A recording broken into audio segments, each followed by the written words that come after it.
tayo ngayon sa condo kasi plano namin lumipat dito ASAP. Pero dahil magulo pa, marami pa kailangan ibsin. So for today's video, pag-usapan natin kung madali lang ba mag-vlog.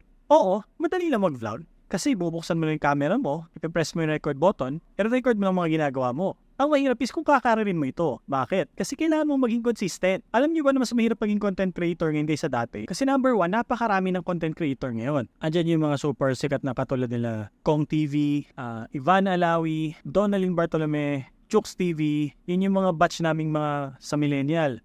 Pero sa mga Gen Z, katulad nila Spencer Serafica, Joe Marie, Christian Antolin, Steven Bansil, at marami pang iba. Number 2, kakompetensya mo na rin ng TikTok Shop ngayon. Hindi lang yan, pati yung mga nag-FB ads, kakompetensya mo na rin. Number 3, pababa na pababa ang mga organic reach. So ano ba ang organic reach? Pag sinabing organic reach, yun yung mga followers mo at yung mga related sa followers mo. Ganun sa mga FB page. Sa FB account mo naman, sila yung mga friends mo at yung mga friends of friends mo. Basically, kapag sinabing organic reach, yan yung hindi ka nagbabayad sa socials like sponsored ads or boost post. So maliban sa pababa ng organic reach, paigpit naman ng paigpit ang mga copyright. Recently nga sa TikTok, ang dami mga music ang nawala. Kasi nga, nawala na ng agreement si Universal Music at saka si TikTok. So dahil dito, napakaraming mga music at music artists na nawala sa TikTok. Kaya mapapansin nyo, biglang muted ang mga previous videos nyo. So kahit na mas mahirap na maging content creator ngayon, posible pa rin. Kaya kung plano mo pa rin maging isang content creator, laging mo tatandaan ang mga ito. Hindi lahat ng mga content creator nagiging viral agad. Kung meron mong katulad ng Ninia na biglang sumikat ng pandemic dahil sa kanyang Pink Cabinet at saka It Really Hurts, mas marami sa mga mga na content creator ngayon ang ginagapang talaga. Number 2, huwag mong isipin na dadami agad ang followers mo o kikita ka agad. It may take even months or even years bago ka magkaroon ng unang mong kita sa content creation. Number 3, isipin mo, kahit napakarami ng mga content creators, tens of thousands, hundreds of thousands,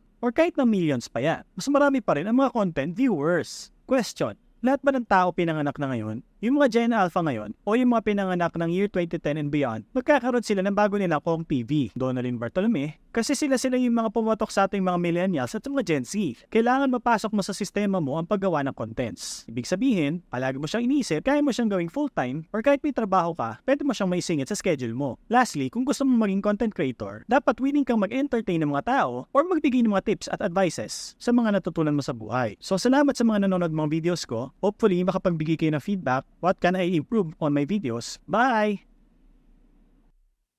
Number 3 ay pababa na pababa. Basically, gumalaw ang putik. Yun mo. Ay, something ako dito. Okay lang, at least hindi masyadong. Sana man lang may nanonood ng video ko. Hey. Malapit na ako mag-skits, mag-parody song, lahat, dance challenges. Yeah.